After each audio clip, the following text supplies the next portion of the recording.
MC ന്യൂസിന്റെ പ്രത്യേക തിരഞ്ഞെടുപ്പ് ചർച്ചയിലേക്ക് സ്വാഗതം.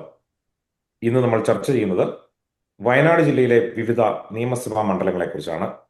നിയമസഭാ മണ്ഡലങ്ങളുടെ രാഷ്ട്രീയ ചിത്രങ്ങളിലേക്ക് പോകും മുമ്പ് ഇന്ന് നമ്മോടൊപ്പം രണ്ട് അതിഥികളാണ് ഉള്ളത്.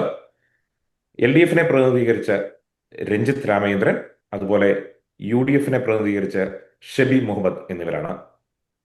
ആദ്യം നമുക്ക് വയനാട് ജില്ലയുടെ പൊതു രാഷ്ട്രീയ ചിത്രം ഒന്ന് നോക്കിയിട്ട് തിരിച്ചു വരാം.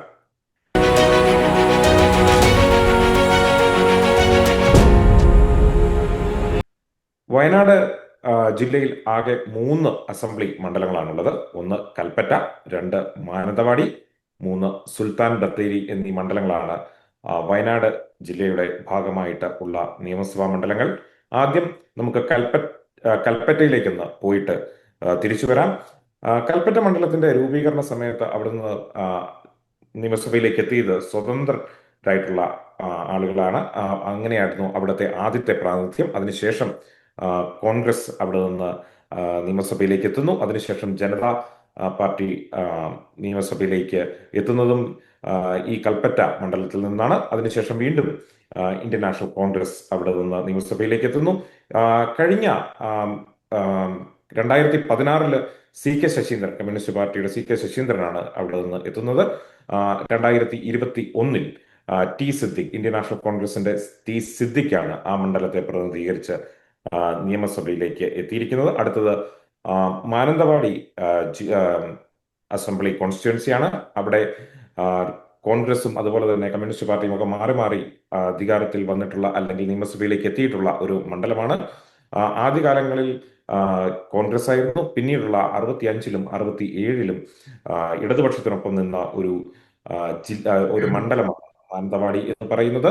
അതിനുശേഷം 70 മുതൽ ഇങ്ങോട്ട് നോക്കിക്കഴിഞ്ഞാൽ 2001 വരെ അത് കോൺഗ്രസിന്റെ കയ്യിൽ സുഭദ്രമായിരുന്നു ആ മണ്ഡലം എന്നുള്ളത് നമുക്ക് കാണാൻ സാധിക്കും. പിന്നീട് മാറി മാറി രാഷ്ട്രീയ പാർട്ടികൾ അധികാരത്തിൽ വന്നിട്ടുണ്ട്. അവിടെ ഇടതുപക്ഷത്തിനൊപ്പവും അതുപോലെ തന്നെ കോൺഗ്രസിനൊപ്പവും നിന്നിട്ടുള്ള ഒരു മണ്ഡലമാണ്. അതിനുശേഷം ഏറ്റവും അവസാനം 2016-21 എന്ന 2 ടേമിലും അവിടെ ഇടതുപക്ഷമാണ് അവിടെ നിന്ന് ജയിച്ച് നിയമസഭയിലേക്ക് എത്തിയത്. OR കേളു ആണ് അവിടുന്ന് ഇപ്പോൾ നിയമസഭയിൽ മണ്ഡലത്തെ പ്രതിനിധീകരിക്കുന്നത്. അടുത്തത് സുൽത്താൻ ബത്തേരി മണ്ഡലമാണ്. ആ മണ്ഡലത്തിന്റെ രൂപീകരണ കാലം മുതൽ, അതായത് 77 മുതലുള്ള ഇങ്ങോട്ടുള്ള ഒരു സ്ട്രെച്ച് എടുത്തു കഴിഞ്ഞാൽ 91 വരെ അത് കോൺഗ്രസിന്റെ കയ്യിൽ ആയിരുന്നു ആ മണ്ഡലം ഉണ്ടായിരുന്നത്. അതിനുശേഷം അവിടെ ഇടതുപക്ഷത്തിനൊപ്പം നിൽക്കുന്ന ഒരു സാഹചര്യം ഉണ്ടായി. 96-ൽ 2001-ൽ വീണ്ടും അത് കോൺഗ്രസ് തിരിച്ചു പിടിക്കുന്നു. 2006-ൽ അത് വീണ്ടും ഇടതുപക്ഷത്തിനൊപ്പം ചേർന്ന് നിൽക്കുന്ന ഒരു കാഴ്ച നമ്മൾ കാണുന്നുണ്ട്. എന്നാൽ 2011 മുതൽ 2021 വരെയുള്ള തെരഞ്ഞെടുപ്പുകളിൽ അത് കോൺഗ്രസിനൊപ്പമാണ് ആ മണ്ഡലം നിന്നതും എന്ന് നമുക്ക് കാണുവാൻ സാധിക്കും. ഏറെ രാഷ്ട്രീയ വിഷയങ്ങൾ ചർച്ച ചെയ്യുന്ന ഒരു ജില്ലയാണ് വയനാട്. പൊതുവെ ഈ ഇലക്ഷനിലെ തിരഞ്ഞെടുപ്പ് ചർച്ചകളിൽ പൊതുവായി നമ്മൾ ബാക്കിയുള്ള ജില്ലകൾ ചർച്ച ചെയ്യുമ്പോഴും വയനാട് ജില്ലയിലെ രണ്ട് ദുരന്തം വയനാട് ജില്ലയിലുണ്ടായ 2 ദുരന്തങ്ങളെയും അവിടെ പിന്നുണ്ടായ വീട് വെച്ച് നൽകുന്നതും തമ്മിലുള്ള വിവാദങ്ങളെക്കുറിച്ചും ഒക്കെ നമ്മൾ ചർച്ചകളിൽ കയറി വരുന്ന ഒരു വിഷയമാണ്. അതുകൊണ്ട് തന്നെ വയനാട് ജില്ലയിലെ ആ വിഷയം ഏറെ നിർണായകമാവുന്നതാണ്. കൂടാതെ ആ ജില്ലയിലെ ഏറെ നിർണായകമാകുന്ന മറ്റ് പ്രശ്നങ്ങൾ, ആദിവാസി പ്രശ്നങ്ങളുണ്ട്, ജില്ലയുടെ വികസനത്തിന്റെ കാര്യങ്ങളുണ്ട്. അങ്ങനെ നിരവധി പ്രശ്നങ്ങൾ ഈ ജില്ലയെ സംബന്ധിച്ചുണ്ട്. ഇതിനൊക്കെ വേണ്ടത്ര റെപ്രസെന്റേഷൻ നിയമസഭയിൽ കിട്ടുന്നുണ്ടോ എന്നുള്ളത് പരക്കെ ചർച്ച ചെയ്യപ്പെടുന്ന വിഷയമാണ്. നമുക്ക് ചർച്ചയിലേക്ക് പോകുമ്പോൾ ഈ വിഷയത്തിനൊക്കെ ഒരു മറുപടികൾ കിട്ടും എന്ന് നമ്മൾക്ക് പ്രതീക്ഷിക്കാം. ആദ്യം നമുക്ക് ശ്രീ ഷെബി മുഹമ്മദിലേക്ക് പോകാം. ശ്രീ ഷെബി, എന്തൊക്കെയാണ് ഈ കുറി വയനാട് ജില്ലയിൽ നിങ്ങളുടെ പ്രതീക്ഷകൾ? വയനാട് ജില്ലയിലെ UDFിനെ പറ്റി പറയുകയാണെങ്കിൽ 3 നിയമസഭാ മണ്ഡലങ്ങളിലും പഞ്ചായത്ത് ഇലക്ഷനോടനുബന്ധിച്ച് കിട്ടിയ ഭൂരിപക്ഷം നോക്കുകയാണെങ്കിൽ 3ഉം UDF തന്നെ തൂത്തുവാരുമെന്ന ശക്തമായ ഒരു ഇതാണ് UDF പ്രവർത്തകർക്കിടയിലുള്ളത്. പ്രത്യേകിച്ച് സുൽത്താൻ ബത്തേരി 2011 മുതൽ തുടർച്ചയായി AC ബാലകൃഷ്ണൻ വിജയിച്ച മണ്ഡലമാണ്. അവിടെ 2021-ലെ ഭൂരിപക്ഷം 11,822 വോട്ടുകളാണ്. പിന്നെ അതിനു പുറമെ രാഹുൽ ഗാന്ധി, പ്രിയങ്ക ഗാന്ധി എഫക്റ്റ് ഒക്കെ മണ്ഡലത്തെ പൂർണ്ണമായും UDFിന്റെ കൈകളിൽ സുരക്ഷിതമായി നിർത്തുന്നതിന് സഹായിക്കുന്നതാണ്.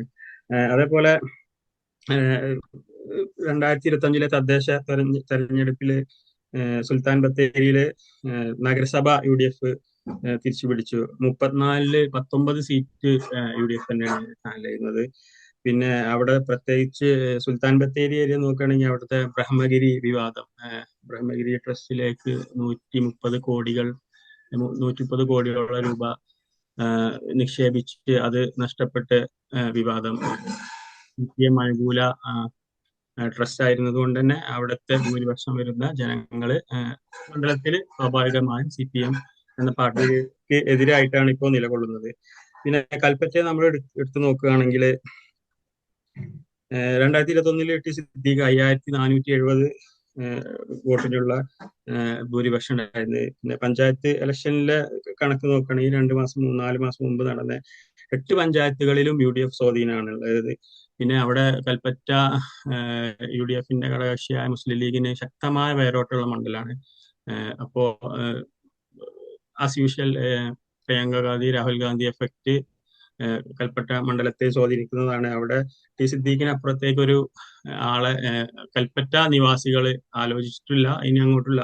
UDF ശക്തമായ രീതിയിൽ കൽപ്പറ്റയിൽ ഭൂരിപക്ഷം ഉയർത്തുന്നതിനാണ് എന്നുള്ള ആത്മവിശ്വാസത്തിലാണ്.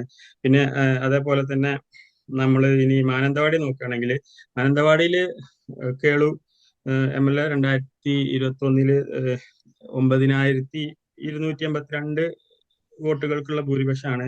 പക്ഷെ ഇപ്പോഴത്തെ സാഹചര്യം 10 വർഷത്തെ ഭരണവിരുദ്ധ വികാരം, പിന്നെ പ്രളയ ഫണ്ട് തട്ടിപ്പുകൾ, ദുരന്ത പുനരധിവാസത്തിലെ പരാജയം, അടിസ്ഥാന സൗകര്യങ്ങളെ പരാജയം, ഇതൊക്കെ മുൻനിർത്തി വോട്ടെടുപ്പിനെ UDF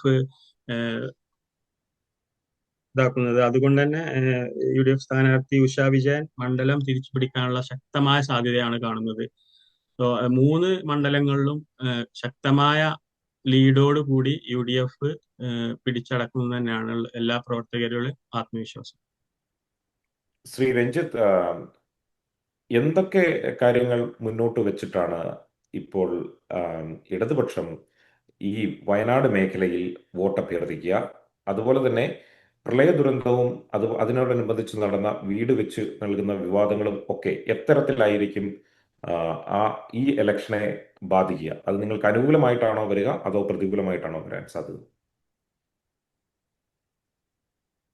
ഈ വയനാട് എങ്ങനെയാണ് ശ്രദ്ധാകേന്ദ്രമാവുന്നത് എന്ന് വെച്ചാൽ, നമ്മള് വയനാടിന്റെ ഈ പറഞ്ഞ 2024 നടന്ന വലിയ ദുരന്തം എന്നുള്ളത്, അല്ലെ, ചൂരൽമല ദുരന്തം എന്നുള്ളത് വയനാടിന്റെ മൊത്തം രാഷ്ട്രീയ പരിസ്ഥിതിയെ തന്നെ മാറ്റിയിരിക്കുകയാണെന്നാണ് എനിക്ക് തോന്നുന്നത്. കാരണം എന്താ വെച്ചാൽ ഈ ഒരു ദുരന്തത്തെ എങ്ങനെയാണ് സർക്കാർ നേരിട്ടത്, എങ്ങനെയാണ് ജനങ്ങളുടെ കൂടെ സർക്കാർ നിന്നത് എന്നുള്ള കൃത്യമായിട്ടുള്ള ചിത്രം ജനങ്ങളുടെ മുന്നിലുണ്ട്.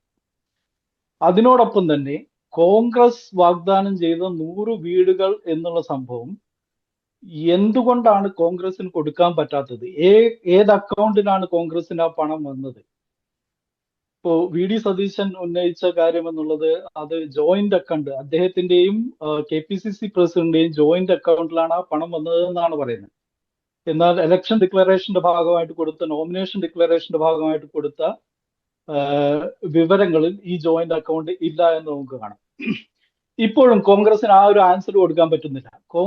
VD സതീശൻ എന്നുള്ള ആള് എത്രത്തോളം നുണയനാണ്, എത്രത്തോളം കള്ളനാണ് എന്നുള്ള രീതിയിൽ ജനങ്ങളുടെ മുന്നിൽ തുറന്നു കാട്ടപ്പെട്ട ചിത്രമാണ് വയനാട്ടിന് മുന്നിലുള്ളത്.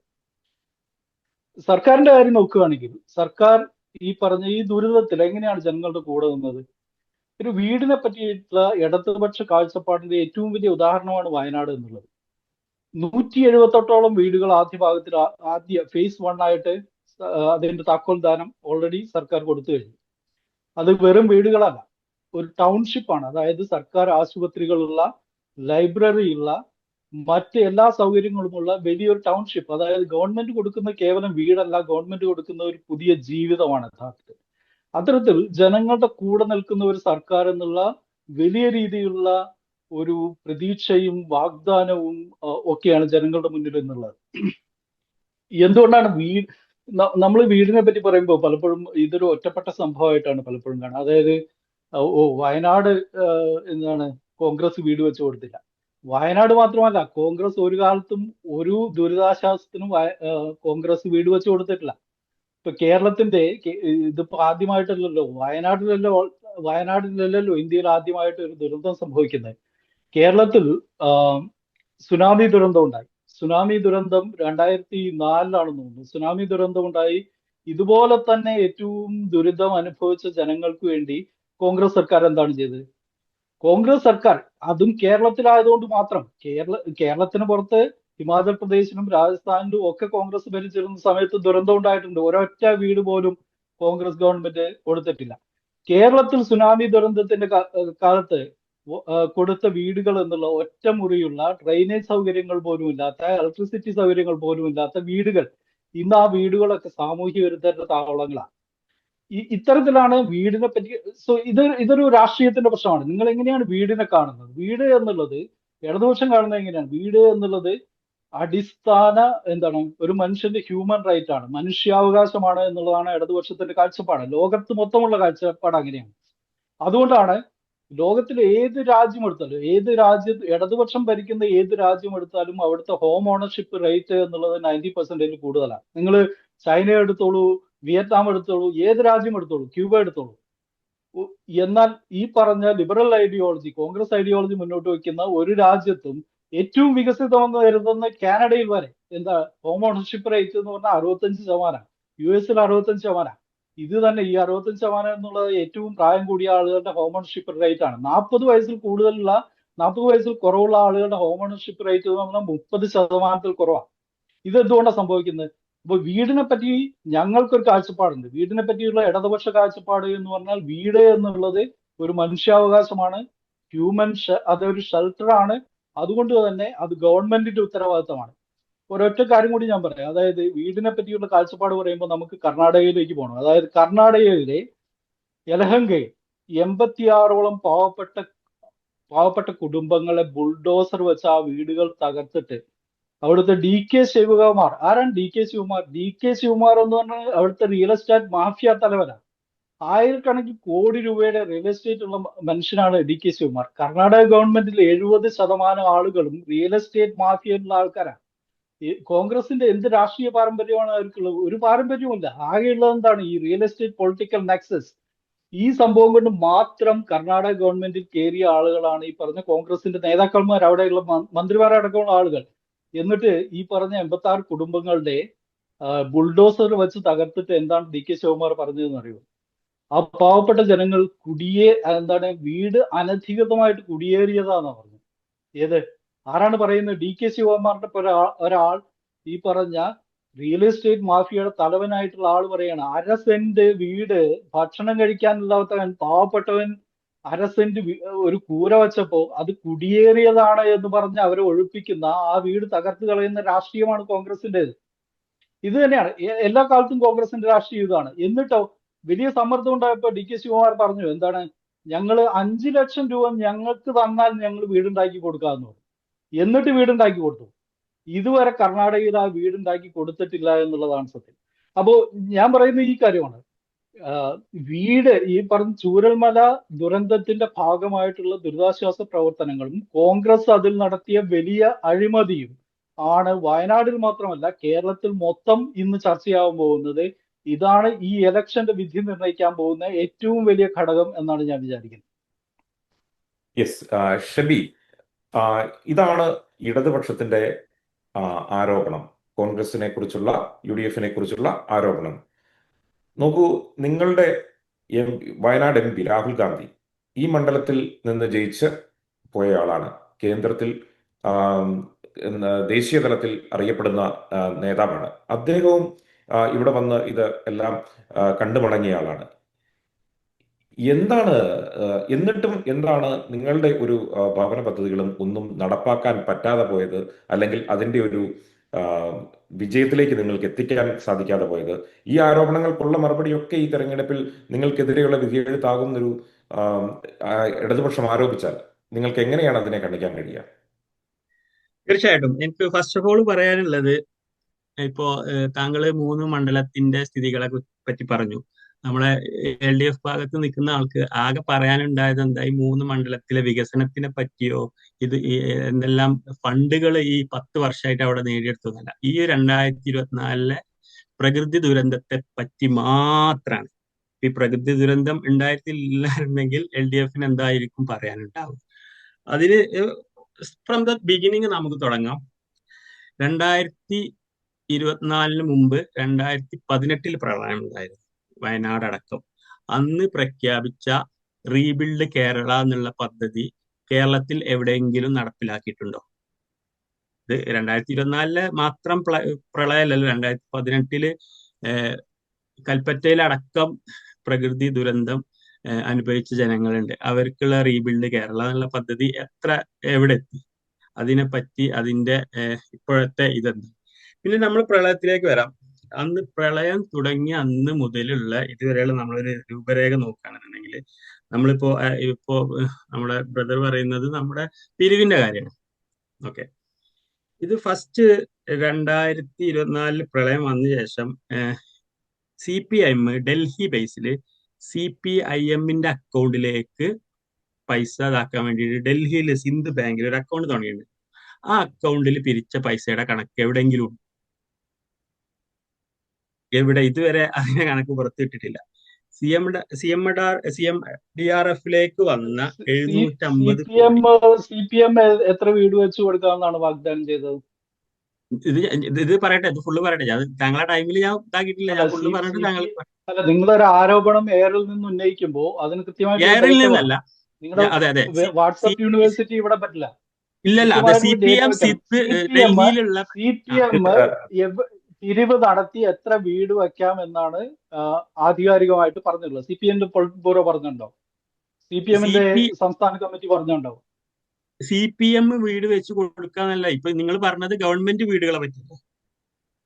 CPM എവിടെയെങ്കിലും വീട് വെച്ച് കൊടുത്തിട്ടുണ്ട്? ഗവൺമെന്റ് വീട് വെക്കുന്നതിന് CPM ആണോ?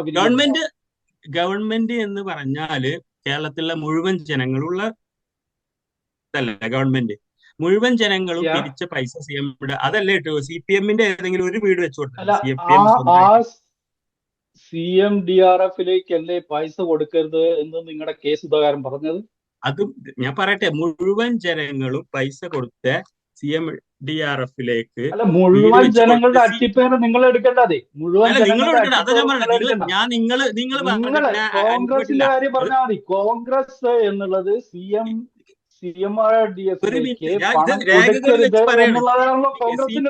CPM ഡൽഹി ബേസിൽ CPM സ്വന്തം അക്കൗണ്ടില് സിന്ധ് അക്കൗണ്ടില് പിരിച്ച പൈസയുടെ കണക്കുണ്ടോ?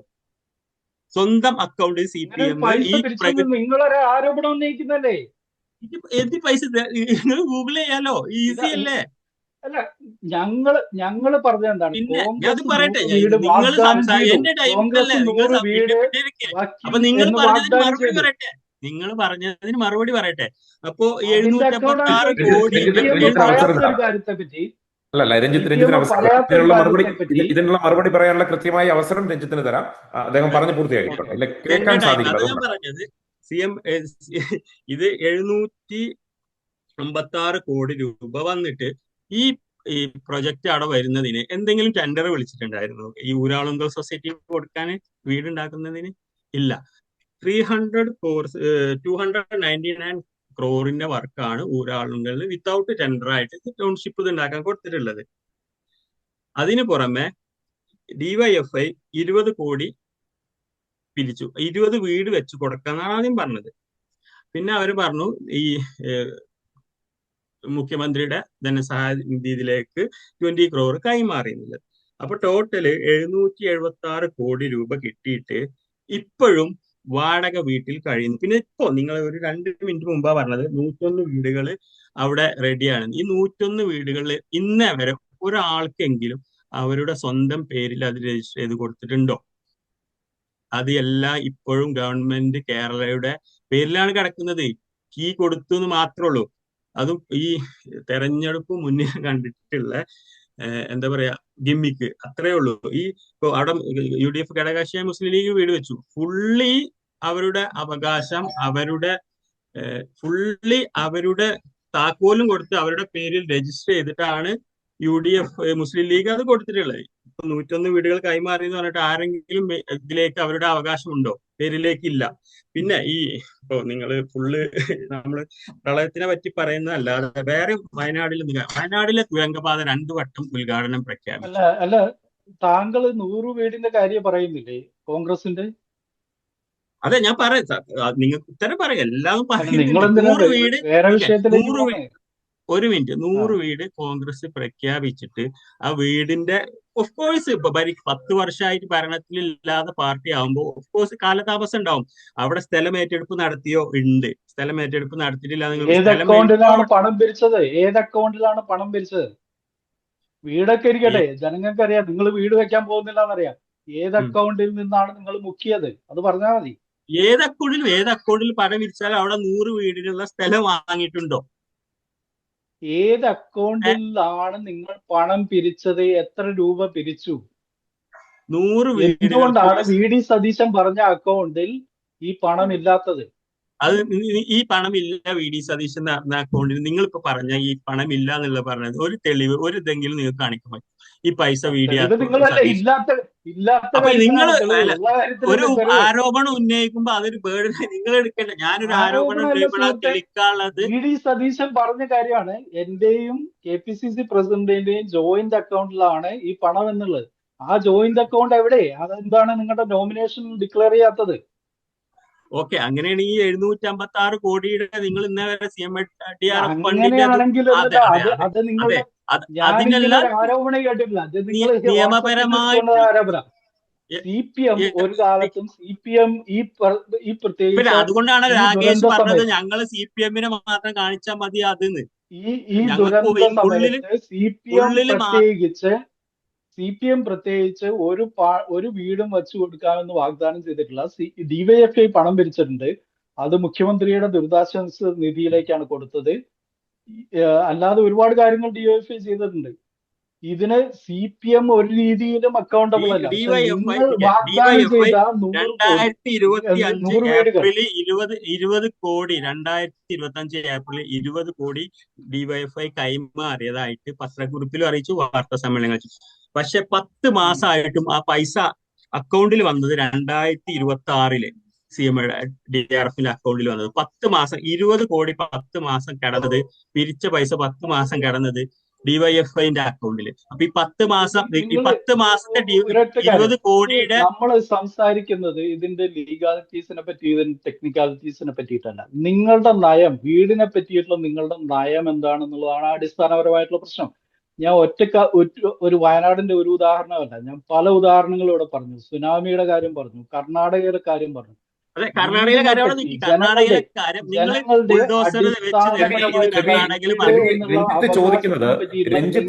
രഞ്ജിത്ത് ചോദിക്കുന്നത് വളരെ കൃത്യമാണ്. എന്താന്ന് വെച്ചു കഴിഞ്ഞാൽ ലീഗിന് അവിടെ 51 വീടുകൾ വെച്ചു കൊടുക്കാൻ സാധിച്ചു. എന്നിട്ടും എന്തുകൊണ്ടാണ് കോൺഗ്രസിന് ഈ പിരിച്ച പണം കൊണ്ട് വീട് വെച്ചു കൊടുക്കാൻ സാധിക്കാത്തതെന്നുള്ള ഡയറക്റ്റ് ആയിട്ടുള്ള ചോദ്യമാണ്. പ്രധാനമായിട്ട് അതാണ് എന്നെ ഉത്തരം പറയാൻ സമ്മതിക്കണം. പ്രധാനമായിട്ട് ലീഗിന്റെ കാര്യമാണ്. ലീഗിന് ഓൾറെഡി അവിടെ സ്ഥലം ഏറ്റെടുപ്പ് നടത്താൻ വേണ്ടി സൗകര്യം ഉണ്ടായിരുന്നു. കാരണം ലീഗിന്റെ മെജോറിറ്റി ലീഗിന്റെ അനുഭാവികളായിട്ടുള്ള പ്രവർത്തകരും അവിടെ നേതാക്കന്മാർക്കും അവിടെ സ്ഥലം ഓൾറെഡി ഈസി ടു അക്സെപ്റ്റ് ആയിരുന്നു.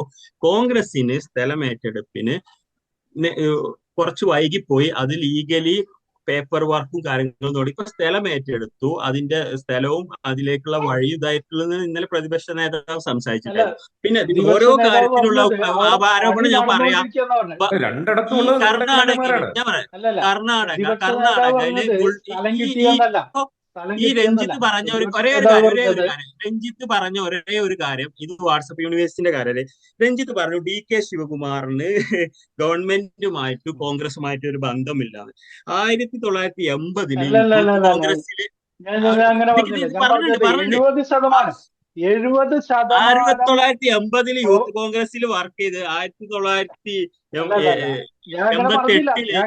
MLA ആയി നിന്ന ആളാണ് DK ശിവകുമാറിന് എന്ത് കോൺഗ്രസ് അനുഭവം പറഞ്ഞത്. ഇത് ഫുള്ള്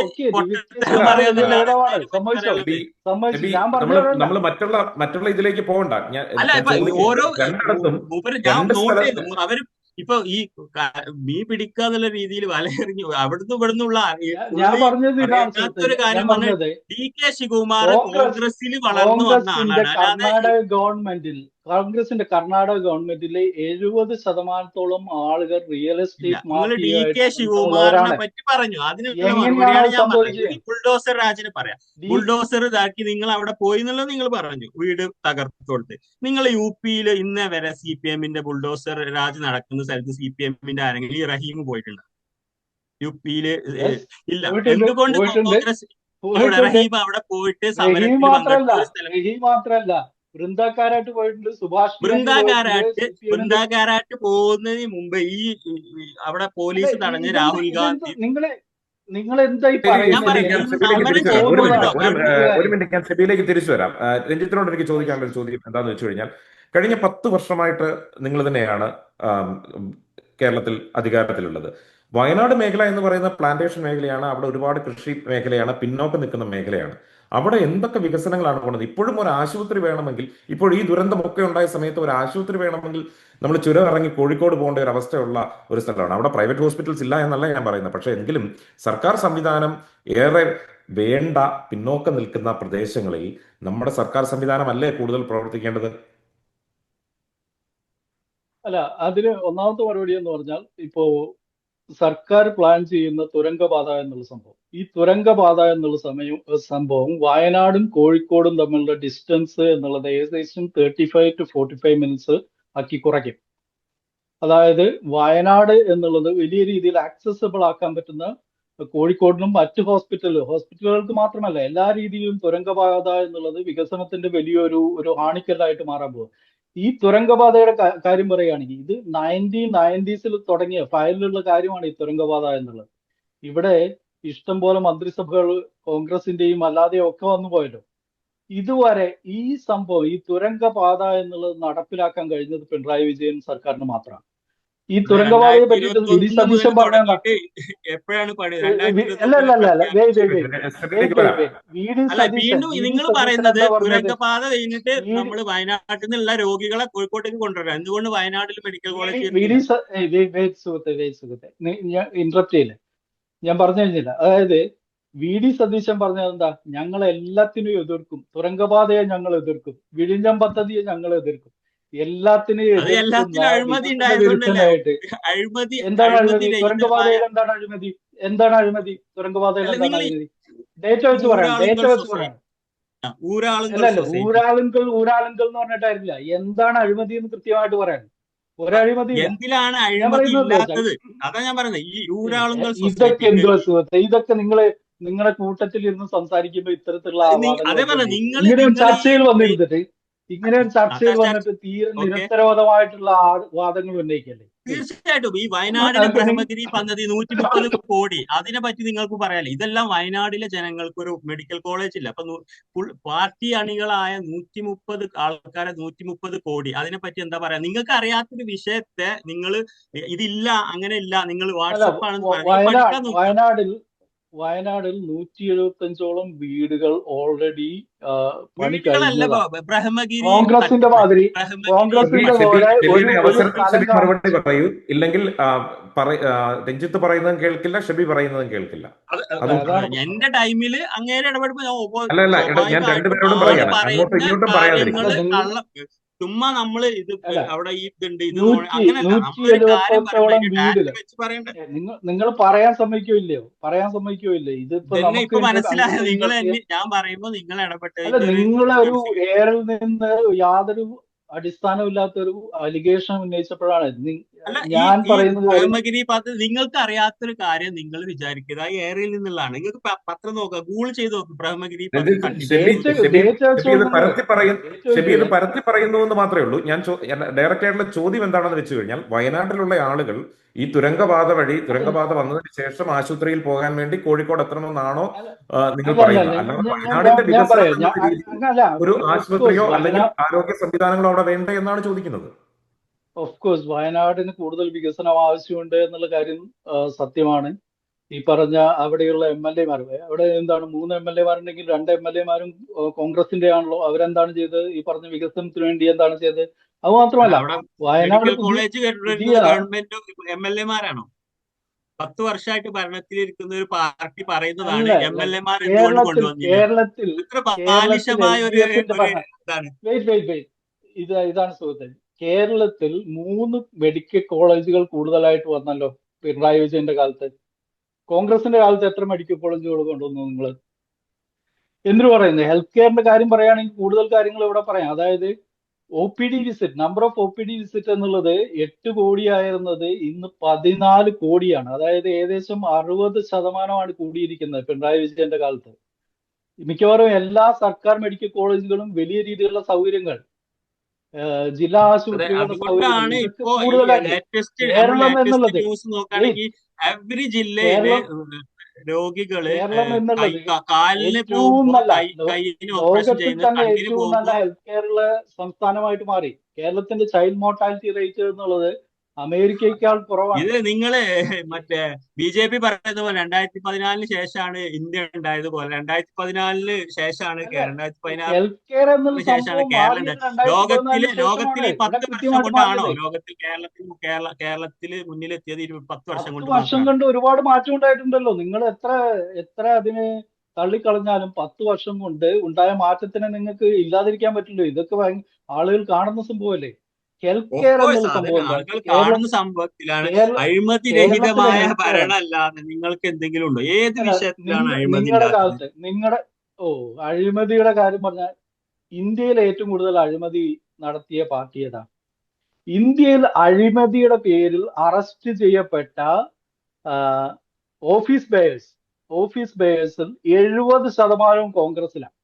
അതെ, അഴിമതി നിങ്ങൾക്ക് പേരിൽ എത്ര അറസ്റ്റ് പേര് ചെയ്ത വേണം? ബാലകൃഷ്ണ എത്ര പിള്ള, പേര് വേണം? KM മാണി ഇവരൊക്കെ എ- കൊണ്ടു നടന്നത് ആരായിരുന്നു? ബാലകൃഷ്ണ പിള്ള ആരാ? അതെ, ഗണേഷ് കുമാറിന്റെ അച്ഛൻ ബാലകൃഷ്ണ പിള്ള ആ അഴിമതിയില് എടാ കുടുങ്ങി കേസായ ആളാണ്. അയാൾ ആരാ? ആരെ കൂടെയാണ്? ആ, പറയൂ. ആരാ ഗണേഷ് ബാലകൃഷ്ണ പിള്ള? ആരുടെ കുമാറും അച്ഛനും കൂടെയായിരുന്നു? ആരെ കൂടെയാണ്? ബാലകൃഷ്ണ ഗണേഷ് പിള്ളേനെ കുമാർ. ആരാ ജയിലിലിട്ടത്? ബാലകൃഷ്ണ പിള്ളയ്ക്കെതിരെ വിജിലൻസ് അന്വേഷണം പ്രഖ്യാപിച്ചത് ആരാ?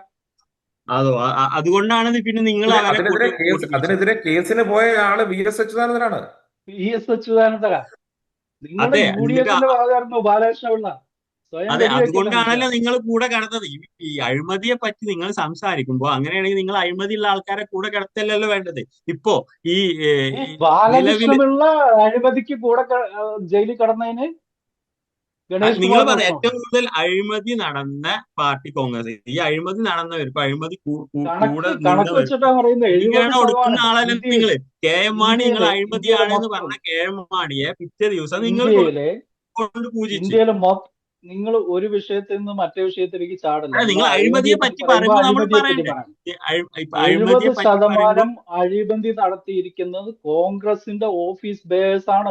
ഓഫീസ് ബേയേഴ്സ് എന്ന് പറയുന്ന MLA-മാരും MP-മാരും മന്ത്രിമാരും അടക്കമുള്ള ആളുകൾ. അല്ലാതെ എന്ത് നിങ്ങൾക്ക് രേഖയുടെ പറയാൻ പറ്റൂ? അടിസ്ഥാനത്തിലാണ് നിങ്ങൾ പറയുന്നത്? രേഖ തരാം, ഞാൻ ഇത് കഴിഞ്ഞുള്ള രേഖ തരാം. അല്ലല്ല, രേഖ ഇപ്പൊ തരാം. പറയാ നിങ്ങൾ 70%. വായുവിൽ അങ്ങനെ എന്തെല്ലാം പറയാം. അല്ല, വായുവല്ല, രേഖ തരാന്നേ. ഡേറ്റ തരാം ഞാൻ. 70% അല്ലാതെ നിങ്ങൾക്ക് പറയാൻ ഈ പറ്റൂ? കറക്റ്റ് 70% രേഖ നിങ്ങൾ പറയും. ഇല്ലെങ്കിൽ നിങ്ങൾ പറഞ്ഞത് തെറ്റാണെന്നുള്ളത് നിങ്ങൾ നാളെ ഈ MC 75% ലൈവിൽ ആയ വന്ന് പറയും. മോശമാവോ? ഓക്കെ, ശരി. 75% ഷിബി മോശമായി പോകും. ഷിബി ആ ഷിബി ആ പറഞ്ഞതില് ഓക്കെ. അത് നിങ്ങളുടെ കൂടെ നിന്നപ്പോൾ എതിർപ്പാട്ട് VS അച്യുതാനന്ദനാണ് അന്ന് ഇടമലയാർ കേസിൽ സംഭവത്തിൽ ആ, ആ, ബാലകൃഷ്ണപിള്ളക്കെതിരെ കേസ് കൊടുക്കുകയോ അതുമായിട്ട് മുന്നോട്ട് പോവുകയൊക്കെ ചെയ്തത്. അതുകൊണ്ട് അന്ന് അദ്ദേഹം നിങ്ങളുടെ കൂടെയായിരുന്നു. അതേ VS അച്യുതാനന്ദൻ അടക്കമുള്ള പാർട്ടിയല്ലായിരുന്നോ പിന്നെ അവരെ സ്വീകരിച്ചത്? ഈ ഗണേഷ് അത് കുമാർ പറയുന്നത് VS കേൾക്കാം. ഞാനല്ല അച്യുതാനന്ദനെ എത്രത്തോളം രീതിയിൽ VS അച്യുതാനന്ദനെ പ്രസന്നമായി സംസാരിച്ചിട്ടുള്ളൂ. ഇപ്പൊ ഗണേഷ് കുമാർ ആരുടെ മന്ത്രിയാണ്? അപ്പൊ അഴിമതിക്ക് കുഴ പിടിക്കുന്നവര് ഈ ഗണേഷ് അല്ലേ? കുമാർ ബാലകൃഷ്ണ പിള്ളയുടെ മകനായതുകൊണ്ട് അഴിമതി എന്താ ഈ ഇന്റർജനറേഷണൽ ആയിട്ട് കിട്ടുന്ന കാര്യമാണോ? ഈ എന്താ പറയുന്നത്, ഈ പറഞ്ഞ ഹെറിഡിറ്ററി ആയിട്ട് കിട്ടുന്ന കാര്യമാണോ അഴിമതി എന്നുള്ള സംഭവം? അഴിമതി പാർട്ടിയല്ലേ, നമ്മൾ പാർട്ടിയല്ലേ നോക്കുന്നത്. ഈ ഗണേഷ് ആ കുമാറിന്റെ പാർട്ടി പേരിൽ അഴിമതി ആരോപണമില്ലേ? അങ്ങനെയാണ് അങ്ങനെയാണെങ്കിൽ കോൺഗ്രസ് അഴി- എന്നുള്ള പാർട്ടി ഇന്ത്യയിൽ ഉണ്ടാവാൻ പാടില്ല. കാരണം ഗണേഷ് കോൺഗ്രസിലാണ് ഏറ്റവും കുമാറിന്റെ കൂടുതൽ പേരിൽ അഴിമതി അഴിമതി ഉണ്ടായത്. ആരോപണം ശരി, നമുക്ക് ഇല്ലേ?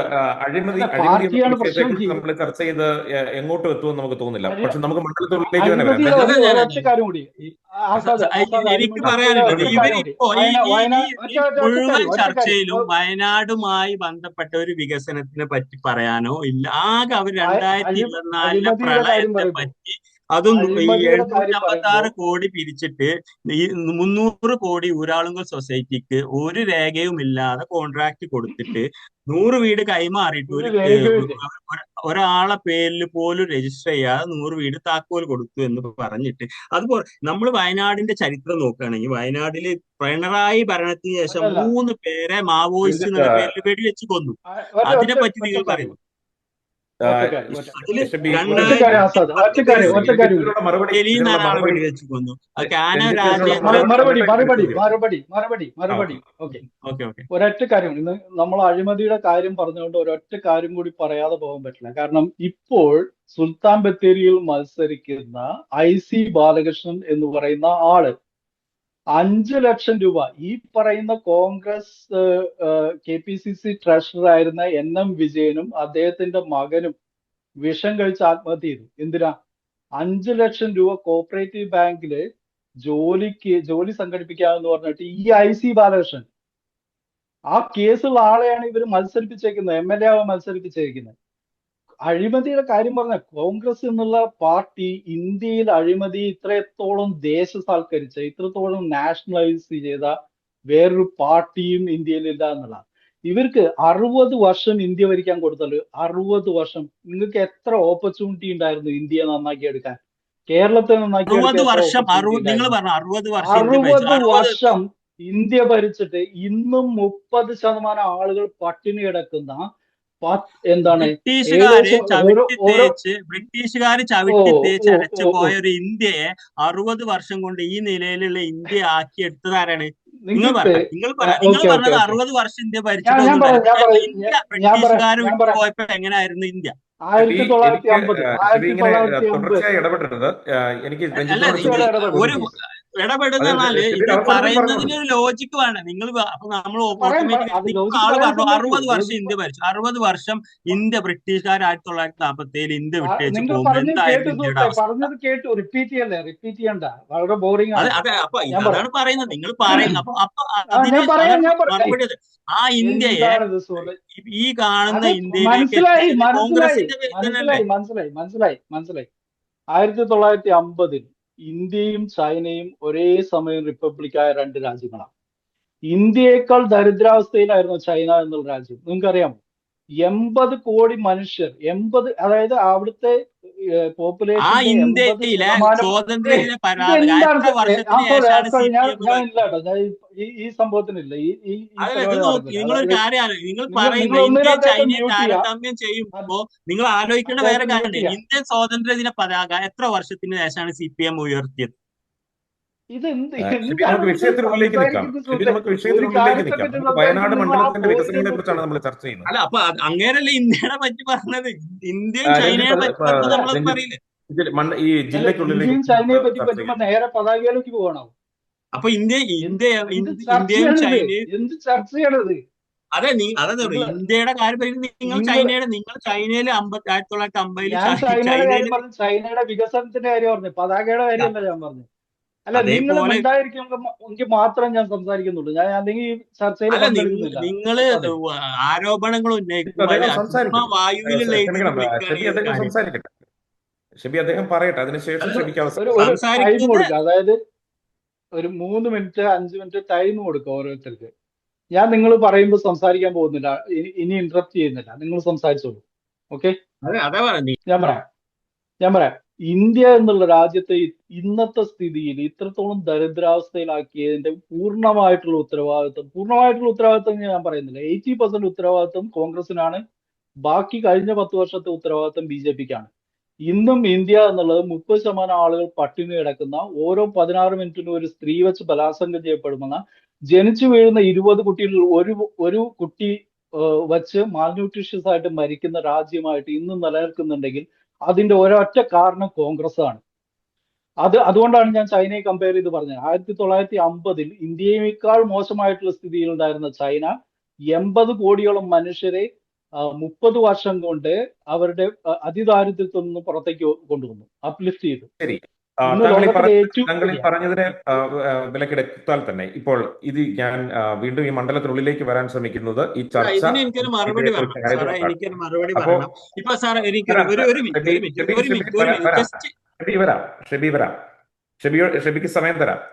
അല്ല താങ്കൾ ഈ സാർ, ഈ വികസനത്തെ ഒരു കുറിച്ചൊക്കെ ഈ ചർച്ച ഒരു ചെയ്യുന്നുണ്ട്. 3 വേർഡുകൾക്ക് മാത്രം മറുപടി പറഞ്ഞാൽ മതി. പിന്നെ ഞാൻ പറയുന്നില്ല, പിന്നെ ഞാൻ മിണ്ടായിരിക്കുന്നത്. ഇപ്പൊ പറഞ്ഞ വിഷയങ്ങൾ, ഇപ്പൊ ആദ്യത്തെ പറഞ്ഞ അതിദാരിദ്ര്യമായ രാജ്യം ഇന്ത്യ കോൺഗ്രസ് ഭരിക്കുമ്പോൾ വേൾഡ് എക്കണോമിയിൽ 4-ാം സ്ഥാനത്ത് 5-ാം സ്ഥാനത്ത് നിൽക്കുന്ന രാജ്യമായിരുന്നു.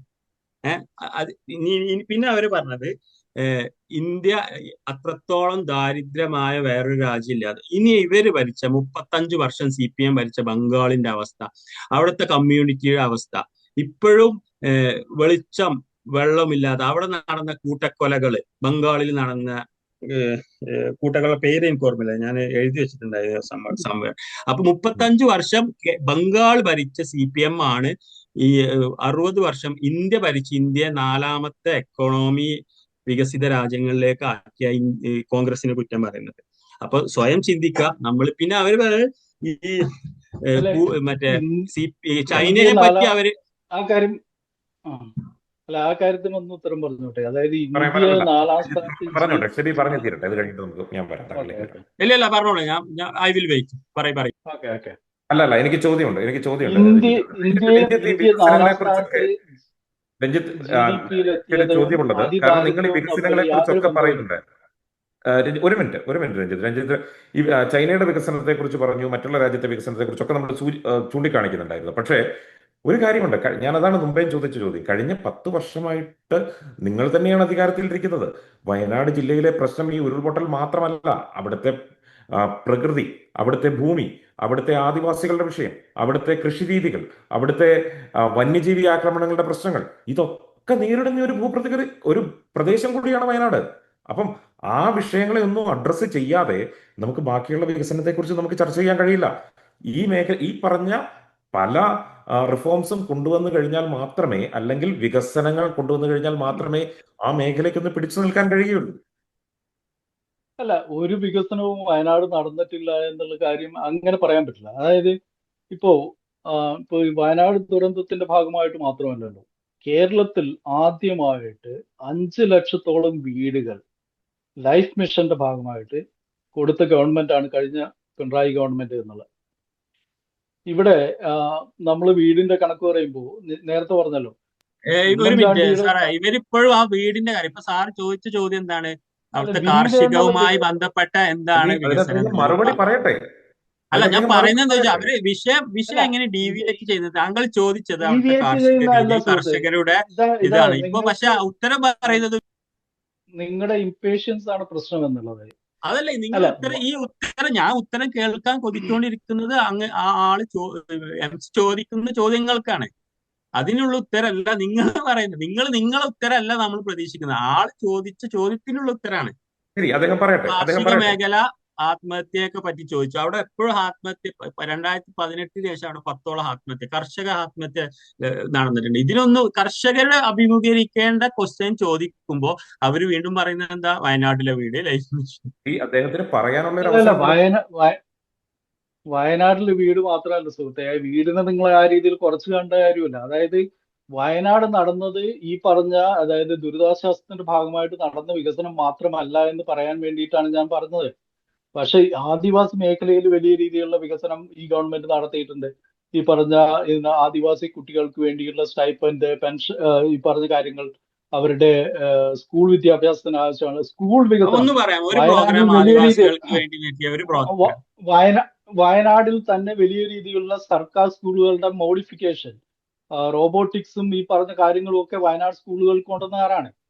2019 നിങ്ങൾ പറയുന്ന വയനാട്ടിലെ സ്കൂളിലെ ഷഹല എന്നുള്ള 5 വയസ്സുകാരി സ്കൂളിലെ ഉള്ളില് പഠിച്ചുകൊണ്ടിരിക്കുന്ന ബെഞ്ചിന്റെ താഴെ പാമ്പ് കടിയേറ്റ് മരിച്ചു 2019. നിങ്ങൾ പറയുന്ന എന്ത് വികസനമാണ് നിങ്ങൾ ഈ പറയുന്നത്? വയനാട്ടില് 1000 കുട്ടികൾക്ക് ലാപ്ടോപ്പ് ആദ്യം മനസ്സിലാക്കേണ്ടത്, ഒരു ഇൻസിഡന്റ് വെച്ചിട്ടല്ല ഒരു സിസ്റ്റത്തെ അളക്കേണ്ടത്. ഓക്കെ. അപ്പൊ ഒരു എത്രത്തോളമാണ് കുട്ടി സ്കൂളിന്റെ ശോചനീയാവസ്ഥ നിർഭാഗ്യവശാൽ നിങ്ങൾ നിർഭാഗ്യവശാൽ പാമ്പ് കടിയേറ്റ് മരിച്ചു എന്നുള്ളതല്ല ഒരു പാമ്പ് സിസ്റ്റത്തെ കടിയേറ്റ് പറഞ്ഞ അളക്കാനുള്ള വഴി പാമ്പ് എന്നുള്ളത്. പുറത്തു നിന്ന് ഒരു വന്നതല്ല, അവിടെ സ്കൂളിനെ ക്ലാസ് സ്കൂൾ റൂമിലെ അതായത് മാളം. എഡ്യൂക്കേഷൻ എന്നുള്ള കാര്യത്തെ അളക്കാനുള്ള മെട്രിക്കുകൾ, സ്റ്റാൻഡർഡൈസ്ഡ് മെട്രിക്സുകൾ ഈ ലോകത്ത് മൊത്തത്തിലുണ്ട്. എത്ര കുട്ടികളാണ് സ്കൂളിൽ പോകുന്നത്? ഇപ്പൊ കോൺഗ്രസ് ഭരിച്ച സംസ്ഥാനങ്ങളുണ്ടല്ലോ. കോൺഗ്രസ് ഭരിച്ച സംസ്ഥാനങ്ങൾ ഇന്നും എല്ലുന്തി കുട്ടികൾ നടക്കുകയാണല്ലോ, എന്താ റോഡിൽ തെരുവിൽ അലയുകയാണല്ലോ ഈ പറഞ്ഞ എന്താ സാധനങ്ങൾ കിട്ടാൻ 35 വേണ്ടിയിട്ട്. വർഷം ഏകദേശം കണ്ടിന്യൂസ് CPM ഭരിച്ച ബംഗാളിന്റെ അവസ്ഥ, 30 ആസാമിന്റെ ശതമാനത്തോളം അവസ്ഥ, കുട്ടികൾ ത്രിപുരയുടെ അവസ്ഥ, തെരുവിൽ അലയാണ്. ത്രിപുരയുടെ അവസ്ഥ. ആസാമിൽ അത് CPM ആണ് നമ്മുടെ ഭരിച്ചത്. ബ്രാഞ്ച് സെക്രട്ടറി ലോക്കൽ കമ്മിറ്റി മെമ്പേഴ്സും കേരളത്തിൽ അല്ല, വന്നിട്ട് പൊറാട്ട അടിക്കുന്നത് ബംഗാളിൽ നിന്ന്. നിങ്ങൾക്ക് കേന്ദ്ര ഭരണവും സംസ്ഥാന ഭരണവും ഉണ്ടായിരുന്ന 60 വർഷത്തോളം സംസ്ഥാന ഭരണവും കേന്ദ്ര ഭരണവും ഉണ്ടായിരുന്ന സ്ഥലങ്ങളെ പറ്റിയിട്ടാണ് ഞാൻ സംസാരിക്കുന്നത്. അവിടെ 30% കുട്ടികൾ ഇന്നും സ്കൂളിൽ പോകുന്നില്ല, ഇന്നും തെരുവിൽ അലയുകയാണ്, സാധനങ്ങൾ വിൽക്കുകയാണ്. ഈ ഞാൻ പറഞ്ഞല്ലോ, ചൈൽഡ് മോർട്ടാലിറ്റിയുടെ കാര്യം പറഞ്ഞല്ലോ. കർണാടകയിലെ കണക്കെടുത്ത് സംസാരിക്കുക, രാജസ്ഥാനിലെ കണക്കെടുത്ത് സംസാരിക്കുക. എത്രയാ അവിടെ ചൈൽഡ് മോർട്ടാലിറ്റി? എത്ര കുട്ടികളാണ് മരിക്കുന്നത്? എത്ര കുട്ടികളാ സ്കൂളിൽ പോകുന്നത് അവിടെ? അപ്പൊ ഈ കണക്കുകൾ ഒരു കോൺടെസ്റ്റും ഇല്ലാതെ, ഇന്ത്യ എന്നുള്ള ഒരു ദരിദ്രരാഷ്ട്രമാണ്. കഴിഞ്ഞ 10 വർഷം കൊണ്ട് പിണറായി വിജയൻ ഗവൺമെന്റ് ഈ കേരളത്തെ മൊത്തമായിട്ട് നന്നാക്കി എന്നൊന്നുമല്ല നമ്മുടെ അവകാശവാദം. അതാണ് എന്നാൽ നിങ്ങളുടെ വലിയ അവകാശം. രീതിയിൽ മാറ്റം 2016 ഉണ്ടാക്കിയിട്ടുണ്ട്. അല്ല, 16 അങ്ങനെ ശേഷമാണ് ഒരു കേരളം അവകാശവാദമില്ല. വന്നത്. അങ്ങനെ ഒരു അവകാശവാദമില്ല. ഇന്ത്യ എന്നുള്ള രാജ്യത്തെ, കോൺഗ്രസ് ദരിദ്രമാക്കിയ ഇന്ത്യ എന്നുള്ള രാജ്യത്തെ റിലേറ്റീവ്ലി ബെറ്റർ പൊസിഷനിലാണ് കേരളം നിൽക്കുന്നത്. അതിന്റെ ഉത്തരവാദിത്വം, അതിന്റെ അക്കൗണ്ടബിലിറ്റി എന്നുള്ളത് കേരളത്തിലെ ഇടതുപക്ഷത്തിനാണ്. അല്ല, അത് 1956 മാറി മാറി EMS വരുന്ന ഗവൺമെന്റ് കേരള അധികാരത്തിൽ വരുമ്പോൾ, ഗവൺമെന്റുകൾക്ക്, അതാണ് അല്ല, നിങ്ങൾ പറയുന്നത്, മാറി എഡ്യൂക്കേഷൻ, മാറി വരുന്ന കേരള നിങ്ങൾ പിന്നെ ഗവൺമെന്റ്. ഇന്ററപ്റ്റ് ചെയ്യാണ്. അല്ല, നിങ്ങൾ ആസാദ്, നുണ പറയുന്നത് നോക്ക്, എന്താണ്? ഞാൻ ഒറ്റൊരു ആസാദ് കാര്യം, നിങ്ങൾ എന്താ നോണ ഇതില്? എന്താ നോണ പറഞ്ഞേ? ഷെഫി ഒരു മിനിറ്റ് അദ്ദേഹം പറഞ്ഞതിന് ശേഷം ഷെഫി സംസാരിക്കും. അപ്പോൾ ക്ലിയർ ഇതല്ല അല്ല, ആവും. അത് നടക്കുന്നില്ലല്ലോ.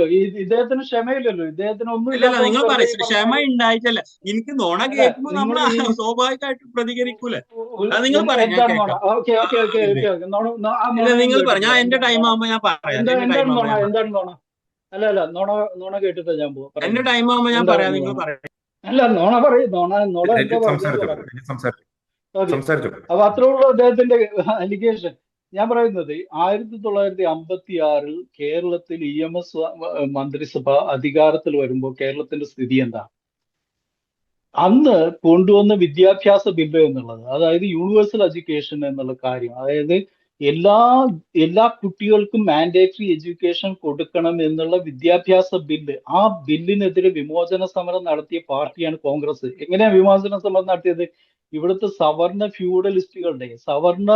ഫ്യൂഡലിസ്റ്റുകളെ കൂടെ കൂട്ടി ഈ പറഞ്ഞ എന്താണ്, ചാക്കോ നാട് ഭരിക്കട്ടെ, ചാത്തൻ ഉഴുവാൻ പോവട്ടെ എന്ന് പറഞ്ഞ മുദ്രാവാക്യം വിളിച്ച, അതായത് ഇവിടുത്തെ അടിസ്ഥാന ജനവിഭാഗങ്ങളെ വഞ്ചിച്ച, അവർക്കെതിരെ മുദ്രാവാക്യം വിളിച്ച, ഗൗരി ചോത്തി വീട്ടിലിരിക്കട്ടെ എന്ന് പറഞ്ഞ് ജാതി അധിക്ഷേപം ചെയ്ത പാർട്ടിയുടെ പേരാണ് കോൺഗ്രസ് എന്നുള്ളത്.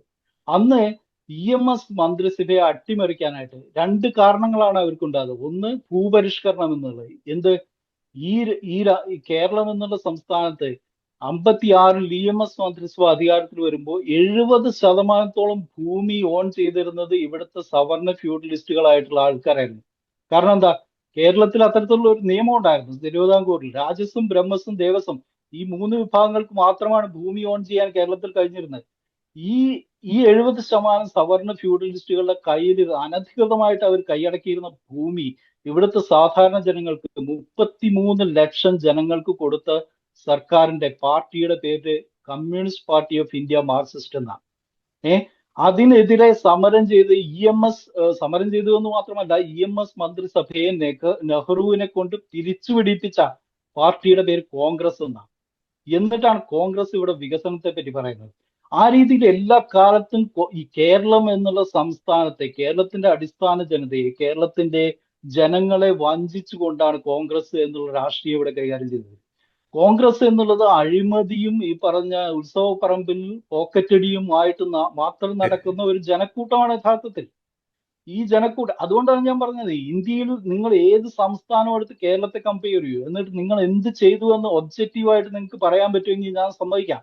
നിങ്ങൾ കർണാടകയെ എടുക്കൂ, രാജസ്ഥാനെ എടുക്കൂ. നിങ്ങൾ കാലങ്ങളായിട്ട് 60 വർഷം ഭരിച്ച സംസ്ഥാനങ്ങളെ എടുത്ത് കേരളവുമായിട്ട് കമ്പയർ ചെയ്ത് നിങ്ങൾ എന്ത് ചെയ്തു എന്ന ഡേറ്റ വെച്ച് ഒബ്ജക്റ്റീവായിട്ട് സംസാരിച്ചാൽ ഞാൻ കോൺഗ്രസിൽ അംഗത്വം എടുക്കാൻ തയ്യാറാണ്. പക്ഷെ ഇവർക്ക് അത് സംസാരിക്കാൻ പറ്റില്ല. കാരണം കോൺഗ്രസിന് അങ്ങനെ ഒരു ഐഡിയോളജി ഇല്ല. സാധാരണ ഷെബി, ജനങ്ങളുടെ കൂടെ നിൽക്കുന്ന ഐഡിയോളജി ശരി രഞ്ജിത്ത്, നിങ്ങൾക്കില്ല. മനസ്സിലായി. ഷെബി, ഓക്കെ. അതായത് അദ്ദേഹം പറഞ്ഞതിനുള്ള മറുപടി പറയുക. ഒപ്പം തന്നെ ഒരു കാര്യം കൂടിയുണ്ട്. 2 MLA മാർ നിങ്ങൾക്കുള്ള ജില്ലയാണ്. 3 മണ്ഡലങ്ങളാണ് ആകെ ഉള്ളത്. അതിൽ ഭൂരിപക്ഷവും നിങ്ങളുടെ MLA മാരാണുള്ളത്. പിന്നെ ഒരു MP ഉണ്ട്. അപ്പോൾ അവിടെ നിങ്ങൾക്കാണ് കൂടുതൽ പ്രാതിനിധ്യമുള്ളത്. അപ്പോൾ അവകാശങ്ങൾ എന്തെങ്കിലും വേണമെങ്കിൽ ചോദിച്ച് സർക്കാരിന്റെ അടുത്ത് നിന്ന് പിടിച്ചു വാങ്ങാനുള്ള 2 MLA മാരെ അവിടുത്തെ ജനങ്ങൾ നിയമസഭയിലേക്ക് അയച്ചിട്ടുണ്ട്. ഓക്കെ, അത് ആദ്യത്തെ ഇതിന് മറുപടി പറയാം. ഈ MLA ഫണ്ട് ഞാൻ മനസ്സിലാക്കിയതോളം കോടി ിലപ്പുറത്താണ് കേരള ഗവൺമെന്റ് അത് കുറച്ച് 10-15 വർഷമായിട്ട് മാറ്റമില്ലാന്ന് തോന്നുന്നു. MLA ഫണ്ട് ഉയർത്താനുള്ള ഇതുണ്ടായിട്ടില്ല. പിന്നെ നിങ്ങള് ഈ അവിടുത്തെ പ്രിയങ്ക ഗാന്ധി, സോണിയാഗാന്ധിനൊക്കെ രാഹുൽ ഗാന്ധി ഇപ്പോ ലാസ്റ്റ് അവിടെ ഈ 40 കെട്ടിട ഉടമകൾക്ക് പ്രളയത്തിന് ശേഷം 40 കെട്ടിട ഉടമകൾക്ക് 5 ലക്ഷം വീതം പ്രിയങ്ക ഗാന്ധി കൊടുത്ത പരിപാടി കഴിഞ്ഞ ഫെബ്രുവരിയിൽ ഉണ്ടായിട്ടുണ്ട്. ഇവിടെ ആരെങ്കിലും ന്യൂസ് ആക്കിയോ, എന്തെങ്കിലും കാണിച്ചോ? അതാണ് 40 കെട്ടിട ഉടമകൾക്ക് 5 ലക്ഷം വീതം അറ്റകുറ്റപ്പണികൾ. അപ്പൊ നിങ്ങൾ പറയുന്ന പോലെ ഈ രാഹുൽ ഗാന്ധി, പ്രിയങ്ക ഗാന്ധി 2 MLA മാര് 10 വർഷം ഭരണമില്ലാത്ത ഒരു പാർട്ടിക്ക് MLA മാരാണെങ്കിലും MLA മാർക്ക് ഫണ്ടും ഇതിനെല്ലാം ഒരു ലിമിറ്റേഷൻ ഉണ്ടാവില്ലേ? ഈ ഇപ്പോ ടി സിദ്ദീഖിന്റെ രേഖകളെടുത്ത് ഞാൻ ഒരു മിനിറ്റ് ഈ അതേപോലെ ഈ ബാലകൃഷ്ണൻ MLA, ടി സിദ്ദീഖ് ഇവരെല്ലാം അവരുടെ മണ്ഡലത്തില് മാക്സിമം, അതാണ് ഈ പഞ്ചായത്ത് തിരഞ്ഞെടുപ്പിൽ ഇത്രയും വിജയം ഉണ്ടാവാനുള്ള കാരണം. വയനാട് എന്നുള്ള രീതിയിൽ UDF നടത്തിയ MLA മാര് നടത്തിയ വികസനം അങ്ങനെയാണ്. ഇപ്പോ ഈ രഞ്ജിത്ത് ഭായി പറഞ്ഞ പോലെ നമ്മളെ LDF ആണ് മുഴുവൻ വയനാടിനെയും ഇപ്പൊ ആദിവാസികൾക്ക് മറ്റുള്ള കുട്ടികൾക്കുള്ള എല്ലാ കാര്യങ്ങളും ചെയ്തിട്ടുണ്ടെങ്കിൽ അത് എന്തുകൊണ്ട് പഞ്ചായത്ത് ഇലക്ഷനിൽ പ്രതിഫലിച്ചില്ല? ഇവര് പറയുന്നതല്ല ഗ്രൗണ്ട് റിയാലിറ്റി. പിന്നെ 1-2 കാര്യങ്ങൾ ഇപ്പൊ ഞാൻ ആദ്യം പറഞ്ഞു. ഒരു ആദിവാസികൾക്കിടയിലുള്ള ഭയങ്കരമായിട്ടുള്ള ഒരു അതൃപ്തി. ഇപ്പൊ മാവോയിസ്റ്റ് എന്ന പേരില് വെടിവെച്ച് കൊന്നു. ഇപ്പൊ ലാസ്റ്റ് വെടിവെച്ച് കൊന്നത് CP ജലീല്. അതിനു മുമ്പ് ദേവരാജ് അജിത നിലമ്പൂരില് വയനാട് മണ്ഡലത്തോട് ചേർന്ന് കിടക്കുന്നത്. ഈ 3 ആൾക്കാരും വെടിവെച്ച് കൊന്നത് പിണറായി സർക്കാരിന്റെ കീഴിൽ 2018 മുതൽ ഇങ്ങോട്ടാണ് മാവോയിസ്റ്റ് എന്ന ലേബല് ഇതാക്കിയിട്ട്. അപ്പൊ ഇതൊക്കെ ഗ്രൗണ്ട് റിയാലിറ്റി ഡിഫറൻറ്റും. നിങ്ങൾ പറയുന്ന ഈ ഒരു 2016 ശേഷമാണ് കേരള രൂപീകരണം ഉണ്ടായത്. ഒരു കാര്യം പറയാം.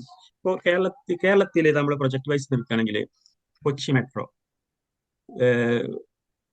കൊച്ചിൻ എയർപോർട്ട്, വിഴിഞ്ഞം പദ്ധതി, ഇങ്ങനെ എന്തെങ്കിലും ഇപ്പോ രഞ്ജിത് ഭായ് ഒരു ജെന്യുവിനായിട്ട് പറയണം. ഈ 10 വർഷത്തിന്റെ ഉള്ളിൽ നമ്മുടെ ലോകത്തിന് മാതൃകയായിട്ട് അല്ലെങ്കിൽ ഇന്ത്യയിൽ തന്നെ നമുക്കൊരു ബിഗ് അച്ചീവ്മെന്റ് ആയി പറയാൻ പറ്റിയ ഒരു പദ്ധതി കേരള ഗവൺമെന്റ് ഉണ്ടാക്കിയ ഒരു പദ്ധതി ഒന്ന് പറയാം. പറയാം. ഓക്കെ ഓക്കെ ഓക്കെ പറയട്ടെ. പറയൂ. ഓക്കെ, കേരളത്തിന്റെ മുഖച്ഛായ തന്നെ, അതായത് ഈ അടുത്ത 10 വർഷം കൊണ്ട് കേരളത്തിന്റെ മുഖച്ഛായ തന്നെ മാറ്റിമറിക്കുന്ന 2 പദ്ധതികളാണ്. ഒന്ന് വിഴിഞ്ഞം പദ്ധതി എന്നുള്ള സംഭവം. കേരള ഗവൺമെന്റ് 5500 കോടി രൂപയാണ് അതിൽ ഇൻവെസ്റ്റ് ചെയ്തിരിക്കുന്നത്. കേരള ഗവൺമെന്റ് എന്നുള്ള രീതിയിൽ വലിയ രീതിയിൽ എന്റർപ്രൈസിങ് ആവുന്ന ഒരു പദ്ധതിയാണ് യഥാർത്ഥത്തിൽ വിഴിഞ്ഞം പദ്ധതി എന്നുള്ളത്. കഴിഞ്ഞ 18 മാസം കൊണ്ട് ഏകദേശം 13 ലക്ഷം യൂണിറ്റുകൾ, കണ്ടെയ്നർ യൂണിറ്റുകളാണ് വിഴിഞ്ഞത്ത് വന്നിരിക്കുന്നത്. ഏകദേശം 750ഓളം ഷിപ്പുകൾ. അതായത് ഇന്ന് വിഴിഞ്ഞം എന്നുള്ളത് അതിന്റെ കപ്പാസിറ്റിയുടെ 130% റൺ ചെയ്തുകൊണ്ടിരിക്കുന്നത്. അടുത്ത 20 വർഷം കൊണ്ട് കേരളത്തിന്റെ മുഖച്ഛായ എന്നുള്ളത്, അതായത് കേരളം എന്നുള്ളത് ഇന്ന് കാണുന്ന രീതിയിൽ അല്ലാത്ത രീതിയിലുള്ള ഒരു വികസന മുഖച്ഛായ ഉണ്ടാവുമ്പോൾ ഞാൻ ചോദിച്ചത് നിങ്ങള്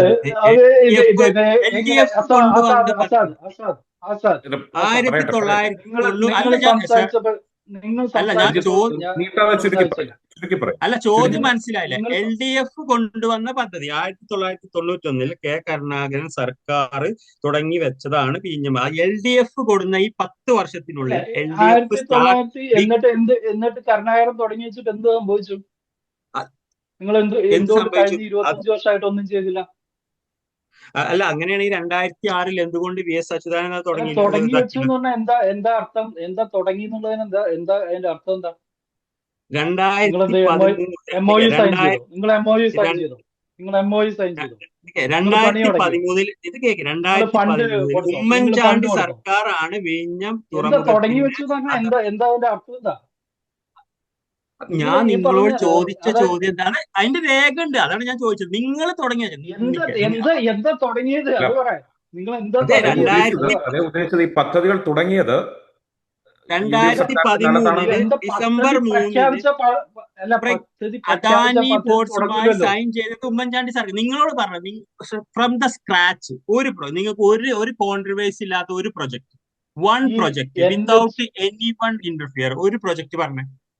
എല്ലാ പ്രോജക്റ്റും ഈ പറഞ്ഞ ഈ സാമൂഹ്യ ഇപ്പോ വികസനത്തിന് വേണ്ടി കേരളത്തിൽ ആസാദ് ബോസ്, ഞാൻ സുഹൃത്തെ ചോദിച്ചത് പ്ലീസ് ക്ലിയർലി ഇതാണ്. പ്ലീസ് ഒരേ പ്ലീസ് ഒരു പ്രൊജക്ട് എനിക്ക് മനസ്സിലായി. വിത്തൗട്ട് ഞാൻ പൊട്ടണമെന്നല്ല, എനിക്ക് ബാക്കിൽ ഒരു മനസ്സിലാവും. ഗവൺമെന്റിന്റെ ഇടപെടലോ വേറൊരു എന്താണ് സർക്കാരിന്റെ നിങ്ങൾ ഇടപെടലോ വികസനം ശരി, എന്ന് സമയം കാണുന്നത് അവസാനിക്കുന്നതുകൊണ്ട് എന്നുള്ള ഞാൻ ഇടപെടുകയാണ്.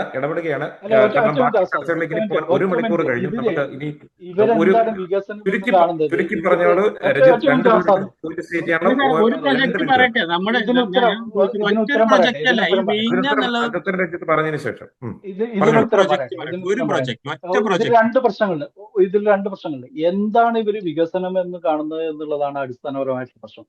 കേരളത്തിലെ ജനങ്ങളുടെ വിദ്യാഭ്യാസം കൂടുന്നു. അതായത് ഇന്ത്യയിൽ 5700ഓളം 87,000 സ്കൂളുകൾ പൂട്ടിയപ്പോ രഞ്ജിത്ത് ഇവിടെ ബ്രോ, ഒരു 5000 പ്രൊജക്ട് പറയൂ. 10 വർഷത്തെ സുഹൃത്തെ വികസന നേട്ടം. ഒരു പ്രൊജക്ട്, വൺ സുഹൃത്തെ പ്രൊജക്ട്. ഇത് പ്രോജക്റ്റ് അല്ലേ? ഇത് പ്രോജക്റ്റ് അല്ലേ?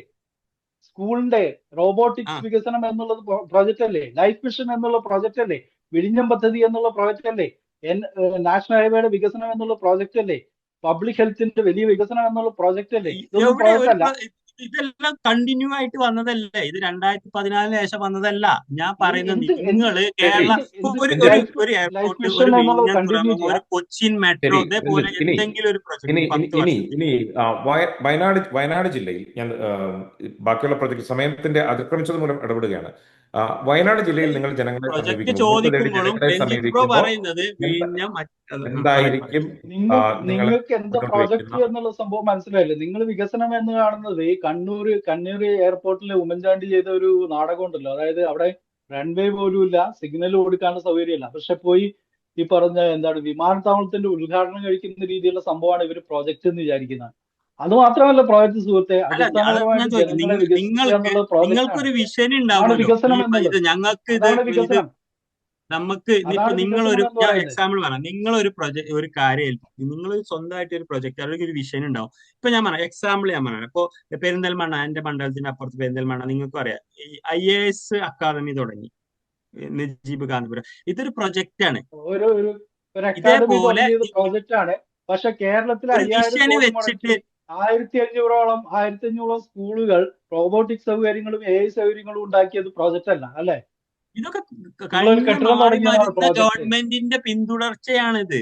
എന്താണ് ബ്രോ മനസ്സിലാവാത്തത്? ഇതൊക്കെ കഴിഞ്ഞു മാറി എന്ത് മാറി പിന്തുടർച്ച? എന്ത് കേരളത്തിൽ പിന്തുടർച്ച? ഇതിപ്പോ ഞാൻ പറയാം, നിങ്ങളുടെ എക്സാമ്പിൾ സമയത്ത് പറയാം. കേരളത്തില് അക്ഷയ നിങ്ങളുടെ തുടങ്ങി വെച്ചു. സമയത്ത് ഇവിടെ അതേപോലെ എന്താണ് നിങ്ങൾ പരീക്ഷ പേപ്പർ കൊടുത്തിരുന്നത്?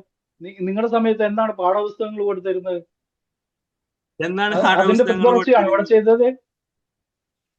എന്റെ ബ്രോ ഒരു എന്താണ് പ്രൊജക്ട് പാഠപുസ്തകം? ചോദിച്ചു. ഓണപരീക്ഷ അക്ഷയ എന്നുള്ളൊരു ക്രിസ്മസ് പരീക്ഷ പദ്ധതി ഉണ്ട്. കഴിഞ്ഞിട്ടാണ് ഈ അക്ഷയ പാഠപുസ്തകങ്ങൾ പദ്ധതി കിട്ടിക്കൊണ്ടിരുന്നത്. UDF കാലത്ത് കൊണ്ടുവന്നത്. അതേപോലെ നിങ്ങൾക്ക് ലോകത്തിന്റെ മുമ്പിൽ ഈ 10 ലൈഫ് മിഷൻ വർഷത്തിനുള്ളിൽ ഞങ്ങൾ എന്നുള്ളത് ഈ ഒരു കേരളത്തിന്റെ വികസനത്തിന്റെ പിന്തുടർച്ച അല്ല നമ്മൾ നോക്കുന്നത്. ഒരു പ്രൊജക്ട്, ഒറ്റ ലൈഫ് പ്രൊജക്ട്. മിഷൻ നിങ്ങൾ പറയാം എന്നുള്ളത് മെട്രോ കൊണ്ടുവന്നു, അല്ലെങ്കിൽ നിങ്ങൾ പറയാം പിണറായി കോഴിക്കോട് മെട്രോ ഗവൺമെന്റിന്റെ കൊണ്ടുവന്നു, പദ്ധതിയാണ്. നിങ്ങളുടെ കോഴിക്കോട് ശരി മെട്രോ ശരി പദ്ധതിയാണ്. ശരി കൊണ്ടുവന്നു, ശരി ശരി നിങ്ങൾ ഒറ്റ ഒരു രഞ്ജിത്ത്. വീട് പോലും കൊടുത്തിട്ടില്ല. ഒരു മിനിറ്റ് സമയം മാത്രം. നിങ്ങൾക്ക് എന്ത് ഇത് അജയ് ഒരാളെ മ്യൂട്ട് ചെയ്യുക. എന്ത് വികസനങ്ങൾ അല്ലെങ്കിൽ എന്ത് പ്രവർത്തനങ്ങൾ മുന്നോട്ട് വെച്ചാണ് നിങ്ങൾ ഇനി തെരഞ്ഞെടുപ്പിലേക്ക് പോവുക? രഞ്ജിത്ത് ആദ്യം. അല്ല, കേരളത്തിന്റെ ഇത്രയും കാലത്തെ 10 വർഷത്തെ തന്നെ വലിയ രീതിയിലുള്ള വികസനമാണ് പിണറായി വിജയൻ ഗവൺമെന്റ് ചെയ്തിരിക്കുന്നത് എന്നുള്ളത് എല്ലാവർക്കും വ്യക്തമായിട്ടുള്ള കാര്യമാണ്. അത് വളരെ അതാ ഞാൻ പറയുന്നത്, വളരെ മെറ്റീരിയൽ ആയിട്ടുള്ള ചേഞ്ച് ആണ് കേരളത്തിൽ നടന്നുകൊണ്ടിരിക്കുന്നത്. അതിന്റെ പിന്തുടർച്ചയാണ് വരാൻ പോകുന്നത്. ഇനിയുള്ള 10 വർഷം അല്ലെങ്കിൽ ഇനിയുള്ള 5 വർഷം എന്നുള്ളത് പിണറായി വിജയൻ തന്നെ ഭരിക്കും. അന്ന് പ്രധാനമായിട്ടും ഫോക്കസ് ചെയ്യുന്നത് മുഖ്യമന്ത്രി തന്നെ പറഞ്ഞിട്ടുണ്ട്. ഒന്ന്, ഈ കേരളത്തെ ഒരു നോളജ് എക്കണോമി ആയിട്ട് വലിയ രീതിയിൽ ഉയർത്തിക്കൊണ്ടുവരിക എന്നുള്ള സംഭവമാണ്. അടിസ്ഥാന വിദ്യാഭ്യാസത്തിലാണ് ആദ്യ വർഷങ്ങളിൽ LDF ഗവൺമെന്റ് കോൺസെൻട്രേറ്റ് ചെയ്തതെങ്കിൽ ഇനിയുള്ള വർഷങ്ങളിൽ പ്രധാനമായിട്ടും ഉന്നത വിദ്യാഭ്യാസത്തിനും കേരളം എന്നുള്ളത് വലിയൊരു നോളജ് എക്കണോമിയാക്കി മാറ്റുക എന്നുള്ള വലിയ ഉദ്ദേശത്തിലാണ് പിണറായി ഗവൺമെന്റ് ഇത് കണ്ടിന്യൂ ചെയ്യുന്നത്. രണ്ടാമത്തെ കാര്യം എന്ന് നേരത്തെ പറഞ്ഞ അതിന്റെ കൂടെ തന്നെയുള്ള അടിസ്ഥാനപരമായിട്ടുള്ള ഇൻഫ്രാസ്ട്രക്ചർ വികസനം. NH വികസനം എന്ന് പറയുന്നത് കേവലം ഒരു റോഡിന്റെ വികസനം മാത്രമല്ല.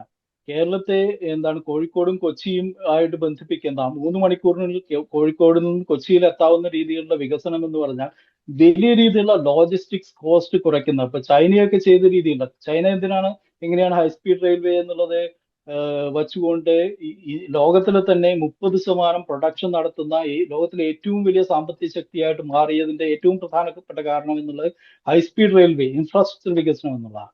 NH എന്നുള്ളത് ആ രീതിയിലുള്ള ഇൻഫ്രാസ്ട്രക്ചർ വികസനമാണ്. കേരളത്തെ ഒരു അർബൻ സിറ്റി ആയിട്ട്, കേരളത്തെ മൊത്തം ഒരു അർബൻ സിറ്റി ആയിട്ട് മാറ്റുന്ന രീതിയിലുള്ള ഇൻഫ്രാസ്ട്രക്ചർ വികസനം എന്നുള്ളതാണ് പിണറായി അടുത്ത വർഷ ഗവൺമെന്റ് പ്രധാനമായിട്ടും മുന്നോട്ട് വയ്ക്കുന്ന കാര്യങ്ങൾ. ഇത് മാത്രമല്ല, അതിന്റെ കൂടെ തന്നെ ഈ പറഞ്ഞ വെൽഫെയർ അടക്കമുള്ള പോളിസികൾ ഇന്ന് ചെയ്യുന്ന കാര്യങ്ങൾ അതിൽ കൂടുതൽ ആയിട്ട് വെൽഫെയർ, ഈ പറഞ്ഞ പെൻഷനും ബാക്കിയുള്ള കാര്യങ്ങളും എല്ലാം കോൺസെൻട്രേറ്റ് ചെയ്യും. പബ്ലിക് ഹെൽത്ത് എന്നുള്ളത് വലിയൊരു ഫോക്കസ് ആണ്. വിഴിഞ്ഞം പോർട്ട് എന്ന് ഞാൻ നേരത്തെ പറഞ്ഞ സംഭവം എന്നുള്ളത് കേരളത്തെ തന്നെ മാറ്റിമറിക്കാൻ പോകുന്ന വലിയൊരു പ്രോജക്റ്റ് ആയിട്ട് വികസിപ്പിക്കുക. ഇത്തരത്തിലുള്ള കാര്യങ്ങളാണ് ഇടതുപക്ഷ ഗവൺമെന്റിന്റെ ഏറ്റവും വലിയ ലക്ഷ്യം. ശ്രീ ഷെബി, എന്തൊക്കെ വികസന പ്രവർത്തനങ്ങൾ അല്ലെങ്കിൽ എന്തൊക്കെ കാര്യങ്ങൾ മുന്നോട്ട് വെച്ചുകൊണ്ടാണ് UDF ഇത്തവണ വയനാട്ടിലേക്ക് വോട്ട് തേടി ചെല്ലുക? ഇപ്പോ വയനാടുമായി ബന്ധപ്പെട്ട് പറയുകയാണെന്നുണ്ടെങ്കിൽ വയനാട്ടിലുള്ള മെഡിക്കൽ കോളേജ്, അവിടുത്തെ ആരോഗ്യ സംരക്ഷണ മേഖലയിലുള്ള വളരെ താഴ്ന്ന രീതിയിലുള്ള ജനങ്ങൾ, പിന്നെ ഇപ്പോ തുരങ്കപാത 2021 2 പ്രാവശ്യം ഉദ്ഘാടനം പ്രഖ്യാപിച്ചു. ഇതുവരെ അതിന്റെ വർക്ക് എവിടം വരെ എത്തിയെന്ന് അവർക്ക് പോലും അറിയില്ല. പിന്നെ ഇപ്പൊ ബ്രോ പറഞ്ഞ ഇപ്പൊ നാഷണൽ ഹൈവേനെ പറ്റി, നാഷണൽ ഹൈവേ ഇത് ഇവര് പറയുന്നത് ഇവരെ വികസന മുന്നേറ്റം കൊണ്ട് ഉണ്ടായതാണ്. പക്ഷെ അന്ന് അവിടെ രഞ്ജിത്തിന് അറിയാമായിരിക്കും, വേങ്ങരയില് വേങ്ങര കഴിഞ്ഞിട്ട് അവിടെ പൊളിഞ്ഞാടിയപ്പോ റിയാസ് ആദ്യം പറഞ്ഞത് എന്താണ്? അയ്യോ നാഷണൽ ഹൈവേ, ഞങ്ങളല്ല, നാഷണൽ ഹൈവേ ആണ് അതിന്റെ ആൾക്കാർ. ഈ നാഷണൽ ഹൈവേ ആക്ച്വലി അതിന്റെ പിറകിലുള്ള ഒരു പോയിന്റ് ഞാൻ പറഞ്ഞുതരാം. വിഴിഞ്ഞം ടു ഗുജറാത്ത് പോർബന്ദർ, ഇത് അദാനി ലോജിസ്റ്റിക് അദാനി ടീം വിഴിഞ്ഞം തുറമുഖം ഏറ്റെടുത്തു. ലോകത്തിലെ ഏറ്റവും പെട്ടെന്ന് കപ്പലുകൾ എത്തിച്ചേരാൻ പറ്റുന്ന ഒരു തുറമുഖമാണ് വിഴിഞ്ഞം. നമ്മൾ ഇൻസ്റ്റെഡ് ഓഫ് അവര് നേരിട്ട് ഗുജറാത്ത് മുംബൈയിലേക്ക് കപ്പൽ ഷിപ്പിലേക്കാളും കോസ്റ്റ് കുറവാണ്. അത് വിഴിഞ്ഞത്ത് എത്തുന്നത് കൊണ്ട് ഏറ്റവും കൂടുതൽ ലാഭം ഉണ്ടാക്കാൻ പോകുന്നത് അദാനി കമ്പനി. കാരണം അദാനി തുറമുഖമാണ്, അവർക്ക് അവരെ ഷിപ്പുകള്, അവരെ ലോഡുകള് ഇന്ത്യ മുഴുവൻ കൊണ്ടുപോകാൻ വേണ്ടിയിട്ടാണ് ബേസിക്കലി ഈ NHന്റെ ആവശ്യം. കാരണം ഈ വിഴിഞ്ഞത്ത് വന്ന ഓരോ ഷിപ്പുകളും കണ്ടെയ്നറും ആ ഹൈവേ കൂടെ അങ്ങ് മുംബൈ ഗുജറാത്ത് വരെ പോയി. ഇതാണ് ഇതിന്റെ മെയിൻ പിറക്. അതുകൊണ്ടാണ് അദാനി തന്നെയാണ് അതിന്റെ വർക്ക് ഏറ്റെടുത്തിരിക്കുന്നത്. അദാനി തുറമുഖമാണ് വിഴിഞ്ഞം ഹാൻഡിൽ ചെയ്യുന്നത്. അദാനി തന്നെയാണ് ഈ റോഡ് വേസ് ഓൾ ഓവർ ഇന്ത്യയിൽ ഷിപ്പിംഗ് കൺട്രോൾ ചെയ്യുന്നത്. അത് അവിടെ നിൽക്കട്ടെ, അത് ഞാൻ ഇതിന്റെ ഒരു ബേസിക് അറിയാൻ വേണ്ടി പറഞ്ഞത്. അപ്പൊ ഈ NHന്റെ വികസനമാണ് ഇപ്പൊ അവർ പറയുന്നത്. ഞങ്ങള് NH വികസിച്ചത്, ഞങ്ങൾ ലോകോത്തര ചൈനയോട് കിടപിടിക്കുന്ന വികസനമാണ് NH ആക്ച്വലി CPM ഒരു ഇതില്ല. അത് ഭൂമി ഏറ്റെടുക്കാനുള്ള, അതും അതില് വീട് പോകാതെ എന്റെ ബന്ധുക്കളടക്കം ആൾക്കാരുണ്ട്. അവർക്ക് ക്യാഷ് കൊടുക്കുന്നത് ഉമ്മൻചാണ്ടിയുടെ സമയത്ത് എന്തുകൊണ്ടാണ് വികസിക്കാറുണ്ട്? അങ്ങനെയാണ് ഞാൻ പറയാം. NH ആദ്യം MK മുനീർ കൊണ്ടുവന്നപ്പോ അതിന് ഈ ഇപ്പുറത്തുള്ള ആള് അപ്പുറത്ത് പശുവിനെ എങ്ങനെ കെട്ടും എന്ന് പറഞ്ഞ് കേരളം മുഴുവൻ കത്തിച്ചത് ആരാണ്? അപ്പൊ ഇത് എന്റെ ടൈം ആയതുകൊണ്ട് ഞാൻ പറയാം. പിന്നെ ഇപ്പോ മറ്റൊന്ന് UDF സ്വാഭാവികമായിട്ടും വയനാട് മണ്ഡലത്തെ സ്വാധീനിക്കാൻ പോകുന്ന വേറെ പ്രശ്നങ്ങളാണ്. RSSന്റെ സ്വാധീനമുള്ള ആഭ്യന്തര വകുപ്പ് മീൻസ് ഇപ്പൊ പി വി അൻവർ MLA അടക്കം വിട്ടു പോരാനുള്ള കാരണം പറഞ്ഞത് തൃശ്ശൂരിലെ പൂരം കലക്കിയതുമായി ബന്ധപ്പെട്ട വിഷയങ്ങള്, കേരള പോലീസിന്റെ RSS ചായ്വുകള്, ഇതെല്ലാം വയനാട് മണ്ഡലത്തിൽ ഒരു വലിയ ഇമ്പാക്ട് ഉണ്ടാക്കാൻ പോകുന്ന വിഷയങ്ങളാണ്.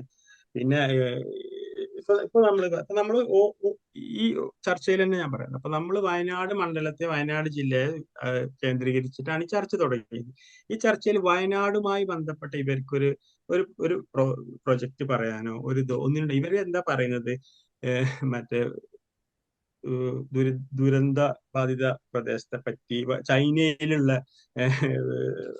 ഇതിനെ പറ്റി, അല്ലാതെ വയനാടിന് എന്ത് എന്നുള്ളത്. ഞാനതാണ് ആദ്യം തന്നെ ഈ ചർച്ചയിൽ വന്നപ്പോൾ വയനാടാണോ എന്നുള്ളത് ചോദിക്കണം. വയനാടിനെ പറ്റി നമുക്ക് ഒരുപാട് വികസന ഇത് നമുക്ക് ചെയ്യാൻ പറ്റുന്ന ഒരു സ്ഥലമാണ് വയനാട്. കാരണം അപ്പുറത്ത് തമിഴ്നാട്, വയനാടിനോട് ചേർന്ന് കർണാടക, ഇനി അതൊക്കെ പറയാം. രാഷ്ട്രീയമായി പറയുകയാണെങ്കിൽ ഇപ്പുറത്ത് തമിഴ്നാട് 5 വർഷം ഉമ്മൻചാണ്ടി ഭരിച്ചപ്പോ എന്താ ചെയ്ത വയനാട്ടില് പറ. നിങ്ങളിപ്പോ പറയുന്നത് 10 വർഷം മുമ്പ് 10 വർഷം മുമ്പ് ഉമ്മൻചാണ്ടി ഭരിച്ചപ്പോഴുള്ളത് അപ്പൊ അതാണ്. എന്താ ചെയ്തത്? എത്ര ബാലിശമായാണ് നിങ്ങൾ വാദിക്കുന്നത് നോക്കിയാൽ. 10 വർഷം ഭരണം നിങ്ങൾ ഉണ്ടായിട്ട് നിങ്ങൾ ചോദിക്കുന്നത് 15 വർഷം മുമ്പ് നിങ്ങൾ എന്ത് ചെയ്തു? അല്ല 15 വർഷം, ആ 5 വർഷത്തിൽ എന്താ ചെയ്തതെന്ന് പറഞ്ഞാൽ മതി. കഴിഞ്ഞ 10 വർഷം എന്ത് ചെയ്തതെന്നല്ല, 5 വർഷത്തിൽ എന്ത് ചെയ്തു എന്നാണ് ചോദിക്കുന്നത്. അങ്ങനെയാണെങ്കിൽ ഇപ്പൊ ഞങ്ങളോട് VS അച്യുതാനന്ദന്റെ ഗവൺമെന്റ് വയനാടിന് വേണ്ടി എന്ത് ചെയ്തു? ഇത് അല്ല ഒരു നിങ്ങളല്ലേ ലോജിക്കായിട്ടുള്ള ഞാൻ ചോദിക്കുന്ന. അല്ല നിങ്ങളൊരു കാര്യം പറയുമ്പോ ചോദ്യമാണെങ്കിൽ നിങ്ങളൊരു കാര്യം പറയുമ്പോ അറ്റ്ലീസ്റ്റ് അതിനുള്ള റിബട്ടൽ, അതിനുള്ള മറുപടി നിങ്ങൾക്ക് ഉണ്ടാവണമല്ലോ. നിങ്ങൾ എന്തെങ്കിലും ചെയ്തിട്ടായിരിക്കണമല്ലോ പറയുന്നത്. ഞാൻ പറഞ്ഞു വയനാടിന് വേണ്ടി എന്താണ് ചെയ്തിരിക്കുന്നത് ഈ ഗവൺമെന്റ് ചെയ്തിരിക്കുന്നതെന്ന് ഞാൻ പറഞ്ഞു. ഞാൻ നിങ്ങളോട് ചോദിക്കുകയാണ്, 5 വർഷം ഉമ്മൻചാണ്ടി ഭരിച്ചപ്പോ എന്താണ് വയനാടിന് ചെയ്തത്? ഞാൻ രേഖകൾ നിങ്ങൾക്ക് പേഴ്സണലി അയച്ചുതരാം. കാരണം ഒരു 10 വർഷം മുമ്പത്തെ കാര്യങ്ങൾ എടുത്തിട്ടാണ് നിങ്ങൾ ഇപ്പൊ ഡിഫെൻഡ് ചെയ്യുന്നത്. എത്ര ബാലിശമായ ഒരു അവലോകനാണെന്ന് നിങ്ങൾ ആലോചിക്കുന്നുണ്ടോ? ഇപ്പൊ അടുത്ത കാലത്തൊന്നും നിങ്ങൾ ഭരിച്ചിട്ടില്ലല്ലോ. ഇപ്പൊ അടുത്ത കാലത്തൊന്നും നിങ്ങൾ ഭരിച്ചിട്ടില്ല, ഇനി ഭരിക്കാനും പോകുന്നില്ല. അപ്പൊ പിന്നെ നിങ്ങൾക്ക് 10 വർഷം മുമ്പത്തെ കാര്യങ്ങൾ പറയാൻ പറ്റുള്ളൂ.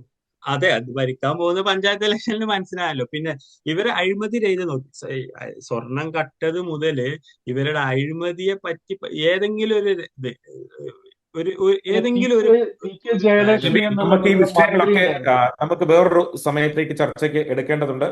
ഞാൻ ഇടപെടുന്നത് വേറൊന്നും കൊണ്ടുമല്ല, നമ്മൾ വിഷയത്തിൽ നിന്ന് പിന്നെയും മാറി മാറി പോകുന്നത് ഉള്ളത് കൊണ്ടാണ് ഞാൻ വയനാടിനെ ഫോക്കസ് ചെയ്തുകൊണ്ട് തന്നെ പറയാം. അപ്പൊ വയനാട് ഇതന്നെ നമ്മുടെ എന്തൊക്കെ ചർച്ചയാവും എന്നാണ് ഞാൻ പറഞ്ഞത്. വയനാട് മണ്ഡലത്തില് ശരി, മനസ്സിലായി. ഈ കാര്യങ്ങളൊക്കെ ഷബി പറഞ്ഞ കാര്യങ്ങളൊക്കെ ഇനി വോട്ടർമാരുടെ കയ്യിലിരിക്കുന്നതാണ്. അവിടുത്തെ പ്രധാനപ്പെട്ട വിഷയങ്ങളൊന്നും തന്നെ നമ്മൾ ഈ ചർച്ചയിൽ പറയാതെ പോയി എന്നുള്ളതാണ് എനിക്ക് തോന്നുന്നത്. കാരണം ആദിവാസി പ്രശ്നങ്ങളെ കുറിച്ച് പറഞ്ഞില്ല, ട്രൈബൽ മേഖലയുടെ വികസനങ്ങളെ കുറിച്ച് പറഞ്ഞില്ല, ഭൂമിയുടെ അവകാശം, വന നിയമങ്ങൾ, കൃഷിനാശം സംഭവിക്കുന്ന ആളുകൾക്കുള്ള എന്ത് ലഭിക്കുമെന്നുള്ളതിനെ കുറിച്ച് സംസാരിച്ചില്ല. വന്യമൃഗ ആക്രമണങ്ങൾ പോലെയുള്ള വളരെ സീരിയസ് ആയ ഇഷ്യൂകളെ കുറിച്ചൊന്നും ചർച്ചയാകാതെ പോയി എന്നുള്ള ഒരു അഭിപ്രായം എനിക്കുണ്ട്. അതിനൊക്കെ ഉള്ള മറുപടി ജനങ്ങൾ തീരുമാനിക്കട്ടെ, ആർക്കൊപ്പമായിരിക്കും വയനാട് നിലകൊള്ളുക എന്നുള്ള കാര്യത്തിൽ. വീണ്ടും ഒരു ചർച്ചയുമായി വീണ്ടും കാണാം.